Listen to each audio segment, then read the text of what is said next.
ចេញមកមិនតាំងសមាធិអីឃើញរាប់ដៃរាប់ជើងហ្នឹងតិចច្រឡំតាំងសមាធិអីណាបញ្ចូលកម្លាំងធាតុបលីមួយបើកចិត្តនឹងចាំត្រៀមថាដាក់ខោទឹកនោមទៅប្រមាណទៅដោះគោប្រមាណក្អៅប្រមាណឈុតជើងខ្ញុំនៅជាប់ដីយូរនៅជាប់ដីយូរវិលមុខក៏ខ្ចល់ហើយតែទឹកមុខទៅធ្វើការហើយជាមួយនឹងទឹកមុខទៅដើរលេងរៀងខុសគ្នាអាមករៀង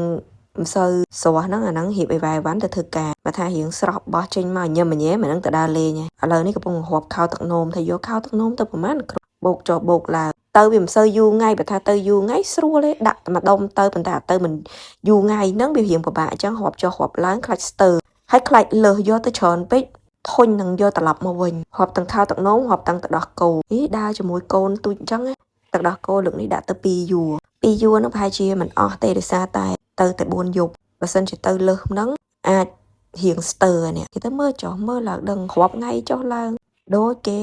ទុះទាយសម័យរាជវង្សឆេងបើខោទឹកនោមកូនខ្ញុំវិញប្រើណូមីអូនេះតាំងពីគេចូលមកស្រុកខ្មែរខ្ញុំប្រើហ្នឹងប្រើតាំងពីសាយ L ឥឡូវឡើងមកបានត្រឹម XL បើកូនម៉ែខ្លះប្រហែលប្រើពីសាយ Newborn រហូតមកហើយនេះណូមីអូចូលមកដល់ស្រុកខ្មែរយើងខ្ទង់ប្រហែលជាខ្ទង់ចិត្តមួយឆ្នាំឯនេះគេលយខ្ញុំនិយាយខុសអ្នកណាដឹងប្រាប់ខ្ញុំផងប៉ុន្តែបើតាមខ្ញុំចាំប្រហែលជាខ្ទង់ចិត្តមួយឆ្នាំប៉ុន្តែល្បីដល់ហើយគេប្រើច្រើនមែនតើកៅអៅវិញចឹកអលាស់លើកអលាស់កៅអៅគេយប់ខ្លះកៅអៅដើរលេងខ្លះបើកៅអៅដេកយប់ដៃវែងជើងវែងវិញដាក់ទៅ4 5កាផ្លេស្រួលពេលយប់ឡើងកូនគេងទៅពេលខ្លះគាត់ធាក់ភួយចោលក៏គាត់នៅតែគេងលក់ស្រួលដែរអានេះអាវ Eveler នេះបើនិយាយពីរឿងអាវដើរលេងវិញណាខ្ញុំឲ្យអួយហ្មងពីហាងម៉ាក់អ៊ុនស៊ីងលីស៊ីងនឹងគេថាអាវគេលក់ច្រើនម៉ូតខ្ញុំលើកម៉ូតឲ្យម៉ូតខ្ជូតណាចេញមកគឺថាសង្ហាតែម្ដងនិយាយរួមទៅចង់បានកៅអៅរៀងប្លែកម៉ូតថ្មីម៉ូតខ្ជូតបែបកូនប្រុសហ្នឹងចាពីហាងហៀស៊ីងមានលក់មិនហៀស៊ីងអ្នកលក់ទេគឺម៉ាក់ហៀស៊ីងអ្នកលក់អ៊ុនស៊ីងលីស៊ីងតារាសម្ដែង